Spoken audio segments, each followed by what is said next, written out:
From WXOJLP Northampton, 103.3 FM, your Valley Free radio station. Welcome. I'm Warren Odess-Gillette, and this is A Baha'i Perspective.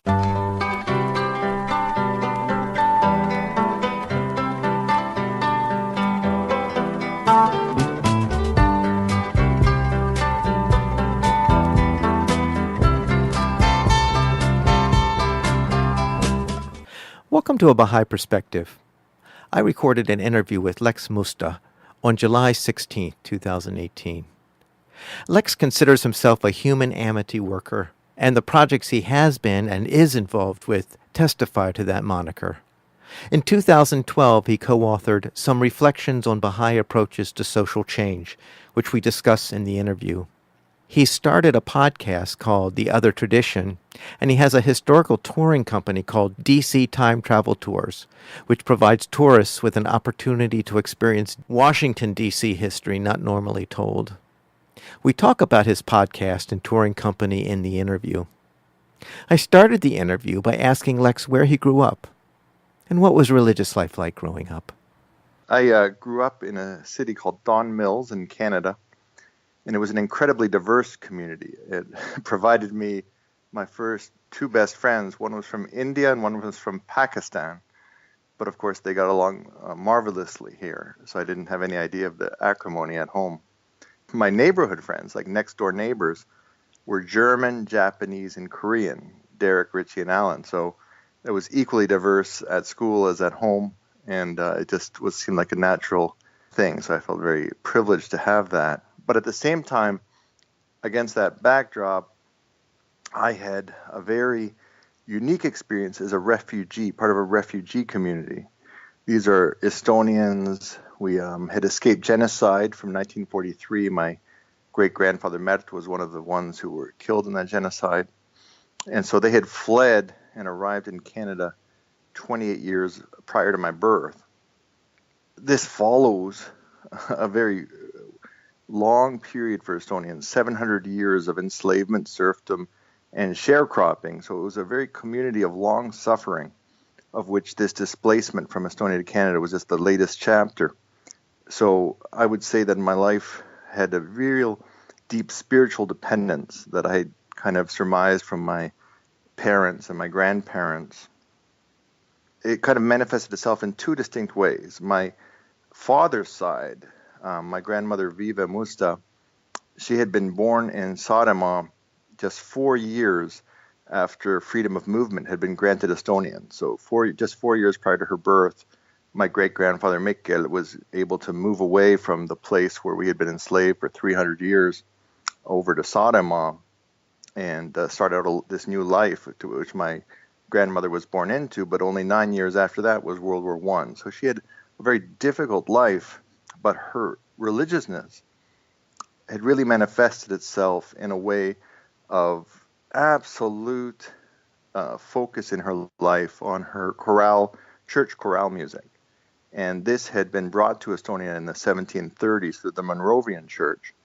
Basically, my Viva's great-grandfather's great-grandfather, Mats, was the first convert to that. And this chorale music, was brought into my life. Is every time we attend the church, my grandmother's up there singing, and my father would religiously attend the church to be the money collector and count the money and the finances for the church. So I had this sense of a deep love of the church, a deep sustaining joy in that singing. And then on the other hand, on my mother's side, I had quite a different experience of a spiritual upbringing, because my mother's mother, Linda Bappel, she grew up in another aspect of the Monrovian Church, and that was that they had provided us the Bible to read in our own language. So 100 years before Martin Luther and them did it, the Monrovians were already doing this sort of action. In Estonia, we're very grateful because that Bible, that home education, the Estonian language education really preserved the Estonian culture through a lot of turmoil. And so therefore, my great-grandfather, Jan Bappel, he took my family out of the church to stop paying pew rent and really study the Bible at home. And this freedom from the church permitted my grandmother Linda to tell my mom in the 1970s to go and start studying Vedanta, as my mother was searching for more religion as she was raising three young boys. And this Vedanta really struck with her. And of course, the Baha'is of America are very familiar with Vedanta because we have a school called Green Acre, which was started by Sarah Farmer up in Maine. And there were two schools of study that were intensively attached to this location. The Baha'is in the early 1900s would go there for their retreats, and so would the Vedantists of America. Between 1897 and 1912, four of their top teachers in the world were also in constant attendance at Green Acre. And to this day, Vedantists of America keep Green Acre as a sacred place, just as Baha'is do. And so it was interesting that my mother, came into this Vedanta study, bring that aspect into my life as well, this great religious diversity away from the Adamic religions of Judaism, Islam, and Christianity, and introducing me to Vedantist study that resulted in all three brothers pursuing very free religious study. My older brother Andres, he took a deep study of Rastafarianism and had introduced me to a deep appreciation of the African culture. And then my younger brother Peter embraced Chinese culture and, ended up learning Chinese. So, this kind of open appreciation of religion was a deep aspect of my upbringing, together with cultural diversity. So those were the two large influences in my life prior to my introduction to the Baha'i faith. So, what were the circumstances that connected you to the Baha'is? Canadians might remember better than your American audience, but back in 1985, when I was 14 years old, there was a music video which came out, and in the era when they used to have these TV shows, top 10 music videos of the week.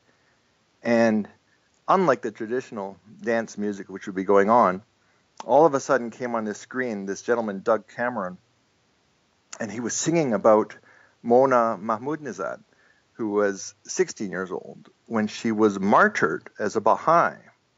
And I was watching this music video having no knowledge of the Baha'i faith. And I'm watching this and I'm saying, my God, this young girl is being killed for teaching about oneness to these other children. And it struck me in a very powerful way, growing up in Canada and having these Canadian musicians get together to record this powerful video, is my heart opened up to experience the Baha'i faith from this video. Two things happened. One, I was going to high school in Canada, and a Baha'i was placed into my class. It's quite an interesting thing that, just after seeing this video, I'm now 15 years old, and I'm exposed to this Baha'i faith. And my first reaction to it, when my friend Rashan told me a little bit about the religion, was, is that some kind of cult? As I just had a kind of a knee-jerk reaction to something I'd never heard of before. And so it's interesting, and it speaks to his maturity, that he changed tactics and stopped speaking about the faith directly, and he began teaching me to view the world through Baha'u'llah's eyes, the founder of the Baha'i faith. For instance, he would teach me about the equality of women and men. This struck me deeply, as in the Estonian language we have a word dema. It is impossible to say the word he or she. So in my very cultural roots, I didn't even speak English until about age 6. I knew this concept of equality in my very language, or the oneness of humanity, as I had described in growing up in Don Mills. It was no surprise to me that all humanity was one, or all religions were one, as I had even gone to a Jewish junior high school where on Jewish holidays I would be the only student in the classroom left to contemplate, where are all these Jewish students going? What are they doing? One of my friends, Andrew Rosen, in St. Andrews Junior High School, it's interesting that he recently got nominated for an Oscar for his movie The Breadwinner, which dealt with issues of female emancipation in the Islamic context, which, of course, to Baha'is is an issue which was first raised by Tahira 150 years prior in Iran. She's a female heroine of the Baha'i faith who challenged the rights of women to be emancipated in Iran a long time ago. But I kind of just felt all these Baha'i teachings coming in, finally, in 1990, after studying the faith for about 4 years in a very kind of discreet way, just studying the teachings, the principles, and becoming friends with my friend Roshan, I was attending a baseball game, and he was going off to college in Montreal, and I was a year behind him, staying in high school in Toronto. And so I was talking to him about this batting average of George Bell, one of the Toronto baseball players, falling to a terrible rate. And he threw the newspaper down that he was holding, and he said to me, "I'm too busy trying to promote the oneness of humanity to worry about batting averages." And I was kind of floored, because it was kind of a transition moment when no longer am I a high school child able to just kind of play with this Baha'i faith, learn it slowly, to realize that there's a profound thing going on in the world. I then began attending Baha'i conferences, Association for Baha'i Studies conferences. And I was in Montreal on June 17th, 1993, and I got to hear a talk by Roshan's father, Dr. Hossein Danesh, and I got to, meet Baha'is for the first time. And to me, it appeared just as a marvel. There were these 600 other people there to study the oneness of humanity, exchange ideas. It was a very warm atmosphere. I remember Dr. David Smith, who was a Baha'i counselor, which is a appointed position in the Baha'i faith to promote the Baha'i faith. And he was talking about marriage, and he was describing marriage as something to develop your soul, which was something really interesting. I really remember that talk as I continue to be challenged about the Baha'i faith and my understanding of what Baha'u'llah's teachings were. And so finally, 2 years after that, I was sitting on a park bench in Place de la Porte Maillot in Paris, very close to the Arc de Triomphe and close to the Baha'i Center in Paris. And I was speaking with Roshan. He had come to visit me in Paris where I was studying. I asked him, I said, "Why do people become Baha'i when Baha'u'llah accepts all religions?" And he said, "Well, you don't have to become Baha'i. Nothing requires you to become Baha'i. But think about it. How many people will come to know of the Baha'i faith through your declaration, and they can also share enjoy these teachings that you love so much." And so that struck me as a very wise thing to do, a simple act of declaration. I was already enjoying Baha'u'llah's teachings in my life, but now I could also have this aspect of sharing it with others, which that introduced. And so in Nowruz of 1995, I declared my faith in Baha'u'llah and have truly enjoyed and treasured this faith in my life. So you mentioned Nowruz. Why don't you explain to folks what Nowruz is? Sure. Globally, the new year of every calendar basically began in springtime. Like, for instance, people are very familiar with the Gregorian calendar. Basically, everything started in March. That's when war recommenced.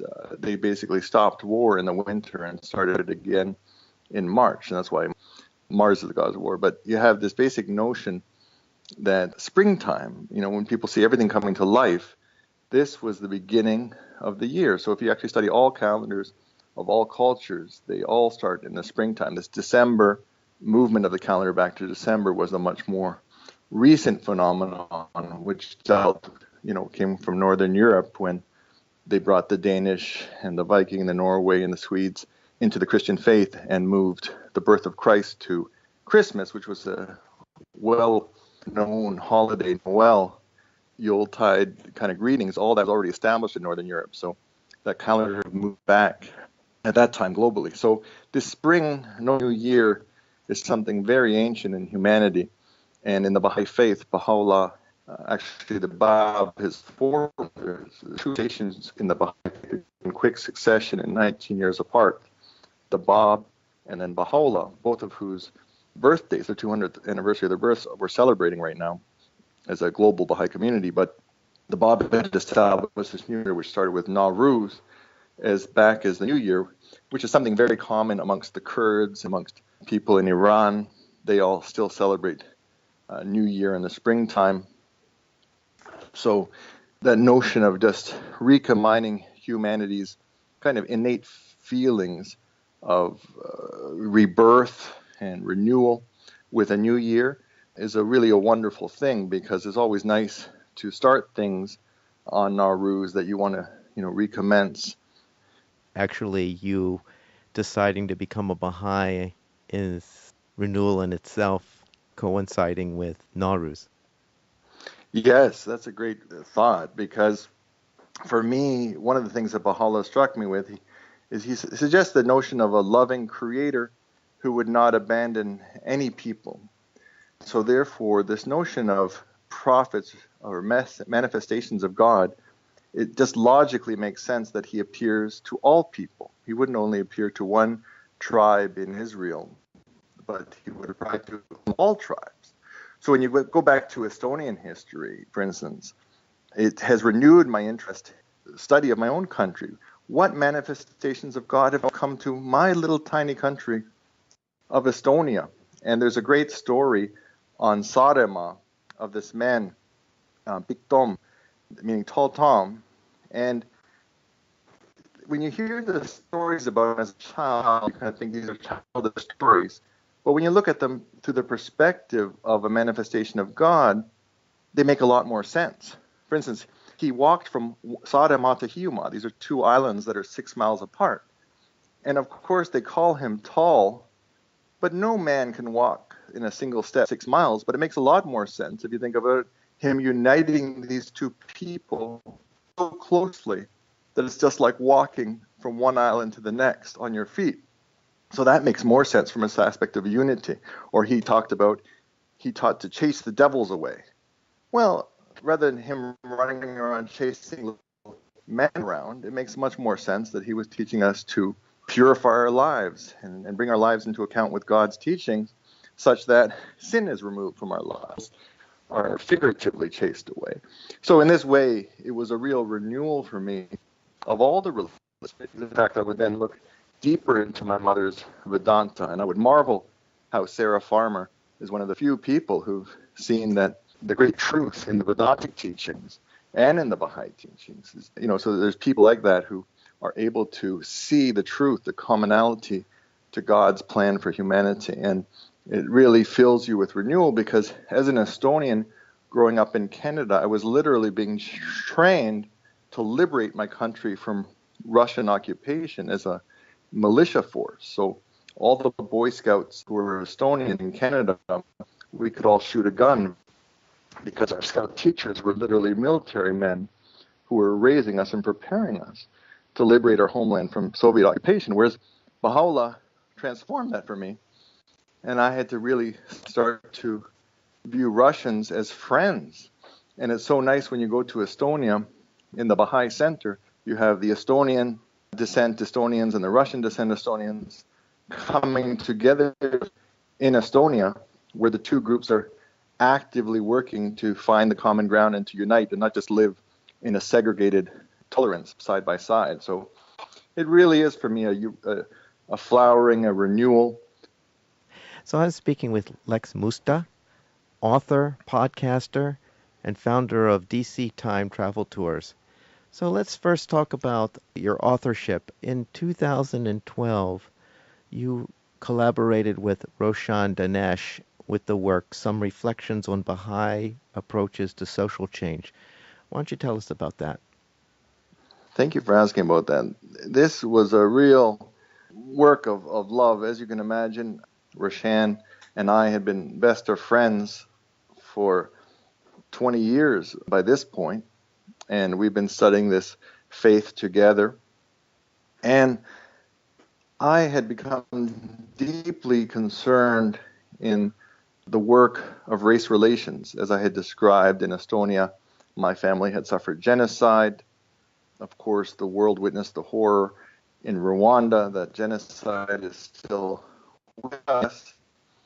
And so this became a very important topic to me, as Baha'u'llah calls us to view the oneness of humanity as the very pivot of our faith. What is our voice to add to the current search for social justice? We decided to share some reflections on this approach that really centered upon the most holy book of the Baha'i faith, called the Baha'i Approaches, which means the words most holy book, to help signify its primacy amongst Baha'u'llah's voluminous revelation. And in paragraph 160, If any of your listeners can ever get a hand on that book, it's free on the internet. In paragraph 160, it reads, "In truth, the hearts of men are edified through the power of the tongue. Even as houses and cities are built up by the hand and other means, we have assigned to every end a means for its accomplishment. Avail yourself thereof." And what's so significant about this, and what's so meaningful and kind of drove us to write this paper, is that many people have this view that ends justify the means. But it's extra challenging when you have to approach a topic like developing the oneness of humanity with means that are just as building up of justice and unity as the end to which you're pursuing. So, for instance, when you think about this topic, you're like, okay, so how are we going to, average Baha'is all over the world? How are they going to make a contribution in their social discourse? And so when we studied the Baha'i teachings on social change, what came apparent to me and Roshan, which we shared in the paper, was that we really have an ethos of changing things in people's hearts. So if you're going to have a means to change people towards unity, we need a means that builds unity as we're doing it instead of conflict. And so if you talk to many Baha'is, they often quote to you that we avoid partisan politics. But what do we do? And so this quote from the Kitab-i Aqdas, the most holy book, about using the power of the tongue speaks to this issue. That is the uniting means. For instance, right now, Baha'is around the world are in the month of words, kalimat. This speaks to that Baha'u'llah and the Bab have raised the meaning of word to a whole month, speaking how important it is that we influence people through what we call social meanings, meaning that once you believe something new, then it has a whole different approach to you, because then you're no longer being forced to do it because the laws have changed. For instance, the laws against interracial marriage in the United States have changed federally since 1971, but at the moment, the number of people of European descent marrying people of African descent is only 0.4% of marriages. So that's an incredibly tiny percentage, showing that it's not enough just to change laws, although that's critically important. Where Baha'is really put their efforts, and I believe have done so throughout history, is in the area of social change, in terms of changing social meanings, such that once we have your belief changed to believe in the oneness of humanity, for instance, instead of otherness, oneness. When you study American race relations history, of course, so much effort was spent to show that we're totally different. They built this ideology of races, that people actually believe there's different races out there, which is completely just an ideology. Franz Boas conclusively, showed that. But the fact that we had to have that debate, and that the debate still rages, that many people still believe in this false ideology of race, just shows you how powerful social meanings are. So as we switch people to this notion of oneness, we should do so in the notion of social meaning, such that people will truly believe it and embrace it. And so therefore, the paper tends to go into some depth about how you might approach some different social meanings that are divisive in your community, and you might, as any Baha'i, partake in the social discussion with an important contribution to make by focusing on trying to replace those divisive meanings with loving, uniting, just, and kind meanings to replace those. So I'm speaking with Lex Musta, author, podcaster, and founder of DC Time Travel Tours. So, Lex, let's talk next about your podcast. It's called The Other Tradition, is it? That's right. It's the Other Tradition podcast, and I'm doing it jointly with Dr. Richard Thomas, who's Professor Emeritus from the University of Michigan, Michigan State University, and he's been on your podcast before. I know you've met him before. Right. I just interviewed him recently, yeah. 30 years ago, he was teaching a class on slavery in the United States, and he would notice that his students wouldn't leave empowered. They would leave somewhat, disgusted and depressed. So he instead changed the way he taught the course to focus upon another racial tradition in America besides the tradition of enslavement and violence and piracy. He's focusing upon this tradition of interracial and multiracial cooperation.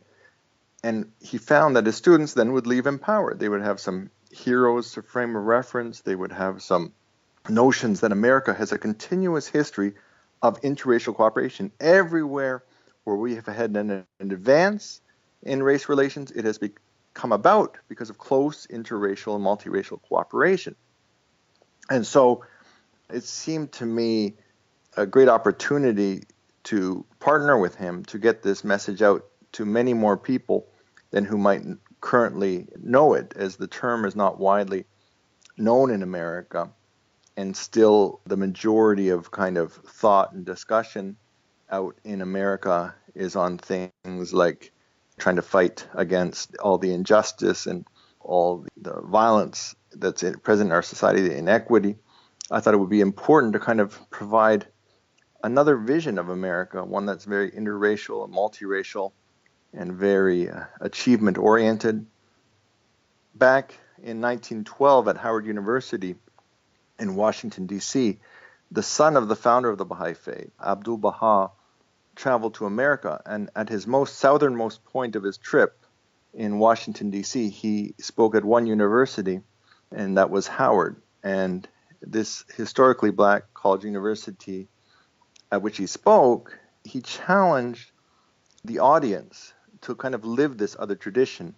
And he said, you should love the other, you should honor the other, and you should work for mutual advancement. So I really felt that was a real guidepost to transforming a person's soul, that even if you knew nothing about race relations, if you began to struggle to find someone to honor, you would quickly come, from just words on your mouth of the oneness of humanity, you would quickly come to true admiration and appreciation of the challenges that many First Nations face in America, as well as people of African descent going through this process. So the other tradition, I thought it's important to get the message out so people start restudying their history from an interracial, multiracial standpoint.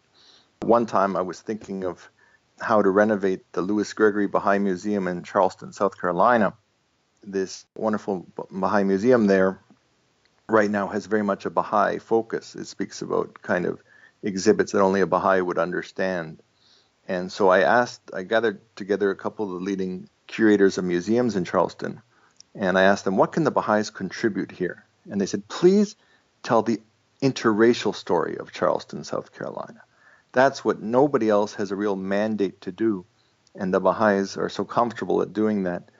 Even though I'm no longer in Charleston trying to get that museum going, this podcast can reach America, and Dr. Thomas has agreed to do 6 of the podcasts with me. So we're looking forward to doing them this coming fall. When those are produced, how would people find it? Yeah, so the podcast is already up. I've already done a few to gain familiarity with the podcasting method and enjoyed putting up some, and I've recorded a few others I'm still producing. But you just go to theothertradition.blogspot.com, or if you have an iPhone, you can look up Other Tradition in the podcast, or the Twitter feed is also Other Tradition. So if you Google Other Tradition, you'll see the result come up so you can enjoy the podcast. So I'm speaking with Lex Musta, author, podcaster, and founder of DC Time Travel Tours, and we were just talking about the podcast that he's developing called The Other Tradition. So Lex, why don't you tell us about the DC Time Travel Tours that you founded? As I was exploring race relations in America, many parts of it had been written out of popular history, namely the history of the First Nations of America and the history of Americans of African descent. So here in the nation's capital, which is one of the number one tourist destinations in America, I thought it would be very useful to attempt to approach racial reconciliation with tourists. As they would come through the city, I thought I could take them to visit the First Nations. There's 9 First Nations within a stone's throw of the capital that they could visit. There's a big debate here in this capital city as this horribly racist name is used to describe their NFL franchise. And people talk about all kinds of pride for this racist name, yet they have never bothered to visit and befriend and learn the languages of and interact with the many First Nations right around here, right around the capital. And so I thought, this is something I can really do that would really give me a fresh chance to bring my discourse on race relations to a new audience and to try to engage people, in a very thoughtful way and provide an alternative to the, traditional kind of tours of Mount Vernon and the White House that people might do when they visit DC. And similarly, I realized that the birthplaces of Harriet Tubman and Frederick Douglass were also just a stone's throw away from the Capitol. So I thought, let me take you to visit the lives of these great American heroes and realize how close they are to you, how accessible they are, and really experience their lives so that you can also, undergo that same kind of transformation of understanding and appreciation of their heroism and how to honor them, and also, working for the development of these tourist sites so that this story can get told better and better in the future years. So I've kind of enjoyed trying to start up a tourism business which could try to find a new expression for my attempts to spread this Baha'i basic teaching about the oneness of humanity and to spread it in a new way.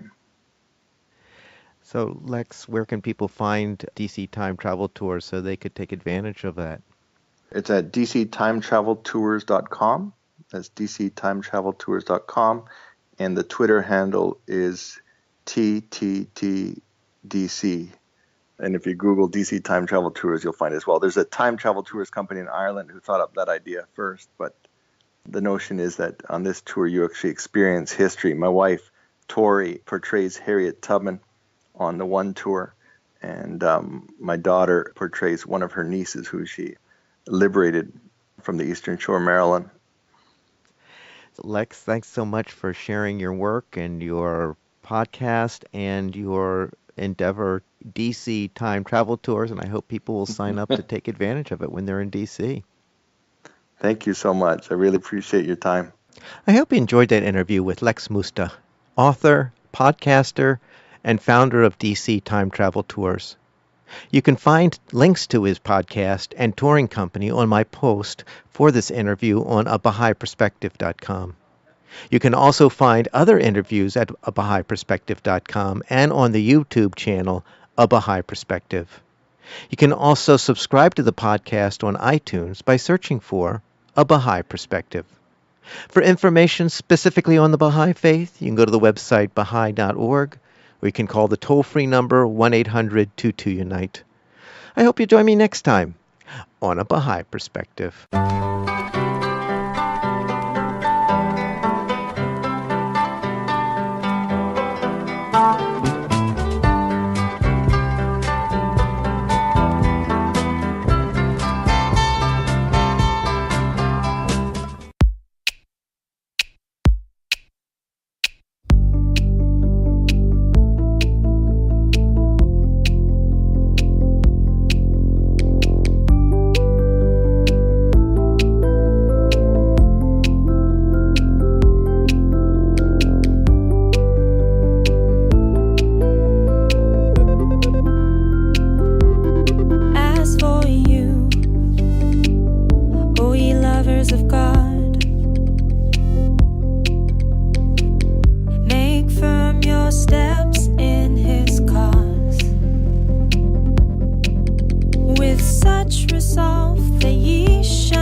As the high mountains, be stars that dawn over the horizon of life.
I have awakened in thy shelter, oh my God. I have awakened in thy shelter, and it becometh him that seeketh that shelter to abide within the sanctuary of thy protection and the stronghold of thy defense and the stronghold of thy defense. Illumine my inner being, oh my Lord, with the splendors of the day spring of thy revelation, even as thou didst illumine my outer being with the morning light, even as thou didst illumine my outer being with the morning light of thy favor, the morning light of thy favor.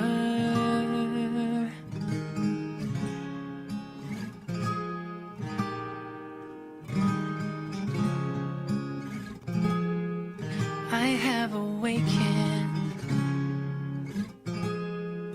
in thy shelter.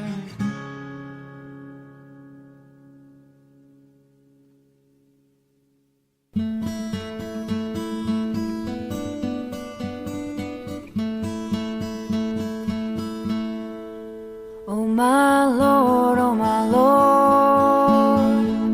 this is a lamp lighted by the fire of thy love, and ablaze with the flame which is ignited in the tree of thy mercy.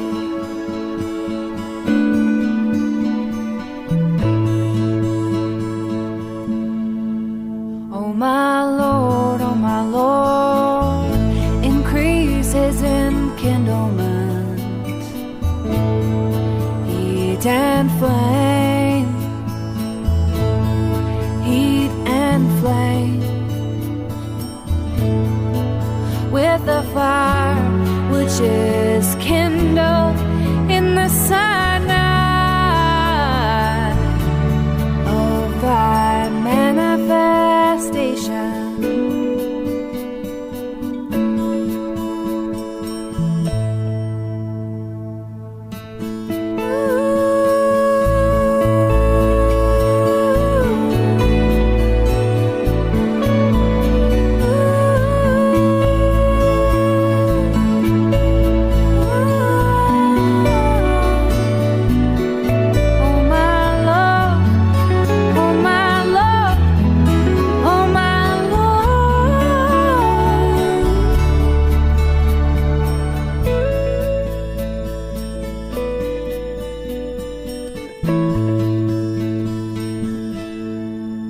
Oh my Lord, verily thou art the confirmer,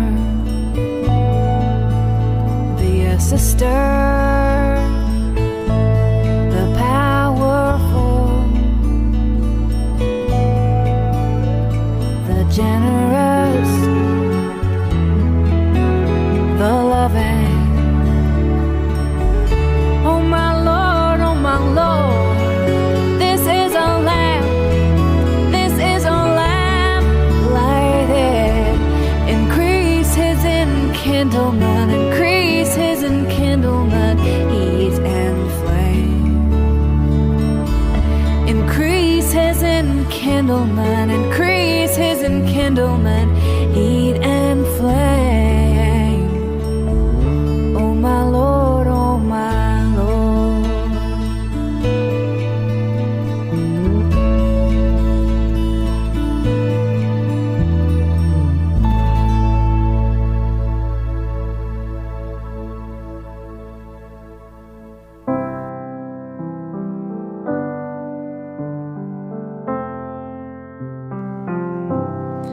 Thou art my lamp, and my light is in thee. Get thou from it thy radiance, and seek none other than me. For I have created thee rich, and have bountifully shed my favor upon thee, shed my favor upon thee. Thou art my lamp, and my light is in thee. Get thou from it thy radiance, and seek none other than me. For I've created thee rich, and have bountifully shed my favor upon thee.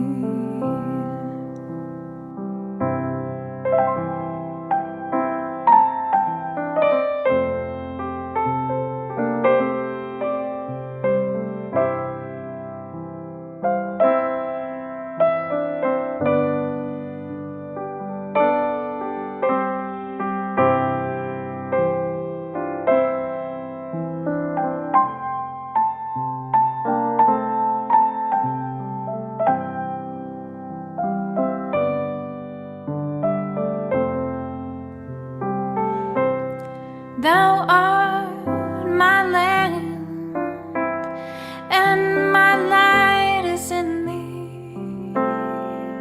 Get thou from it thy radiance, and seek none other than me. I have created thee rich, I have bountifully shed my favor upon thee. Thou art my lamp, and my light is in thee. Get thou from it thy radiance, and seek none other than me. For I've created thee rich, and have bountifully shed my favor upon thee, shed my favor upon thee, shed my favor upon thee.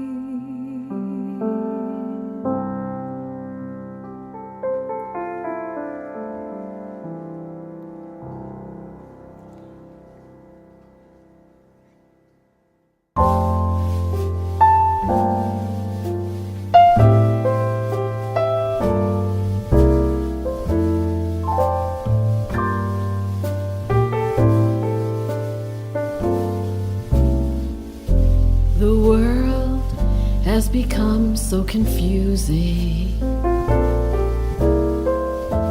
It's hard to tell right from wrong.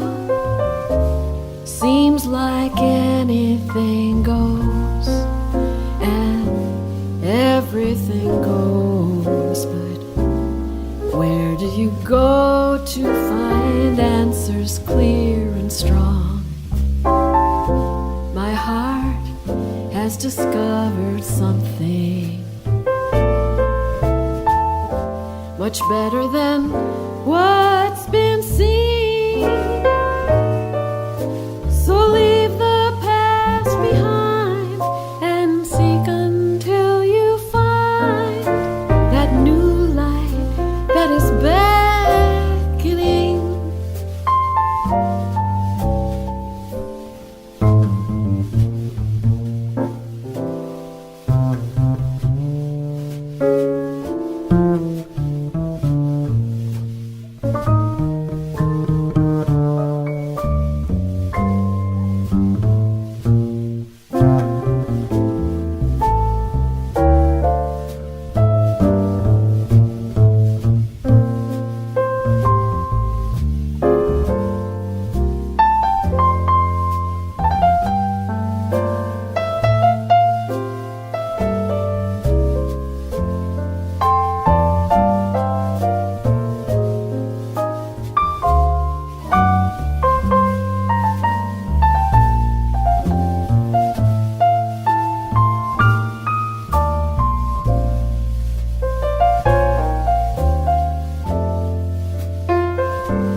Approaches, the wise have shown us there is a way to be. Oh, but we just laughed and looked the other way, or changed what they had to say to serve our selfish ways. Oh, there is a new light shining, even though clouds obscure, like it's been said before. For those with eyes to see, we don't have to be lost anymore. There is a new light that's shining, even though clouds obscure, like it's been said before. For those with eyes to see, we don't have to be lost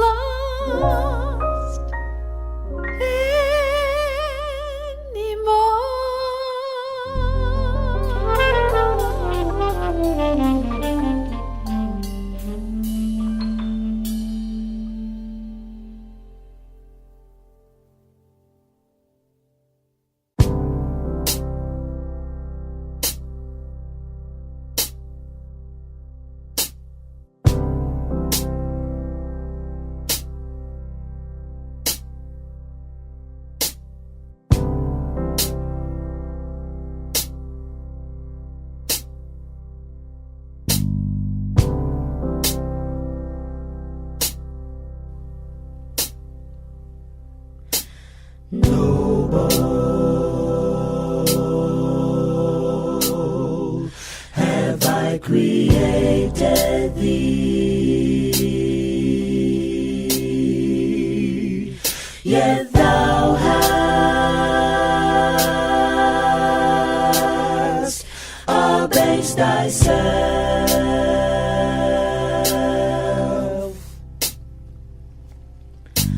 Rise then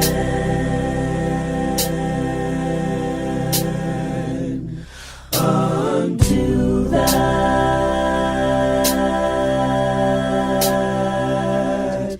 for which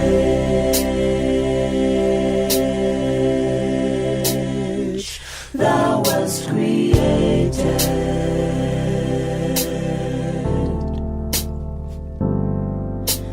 Noble have I created thee, yet thou hast abased thyself.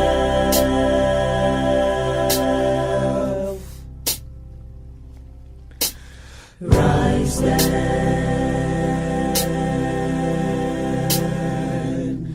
unto that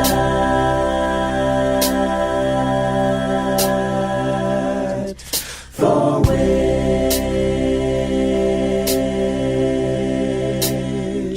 thou wast created.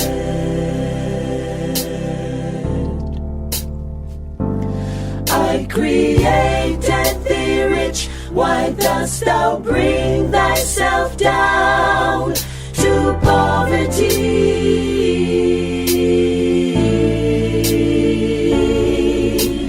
Noble, I made thee, wherewith dost thou abase thyself? I created thee rich, why dost thou bring thyself down to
This is WXOJLP Northampton, 103.3 FM, your Valley Free radio station, streaming at www.valleyfreeradio.org.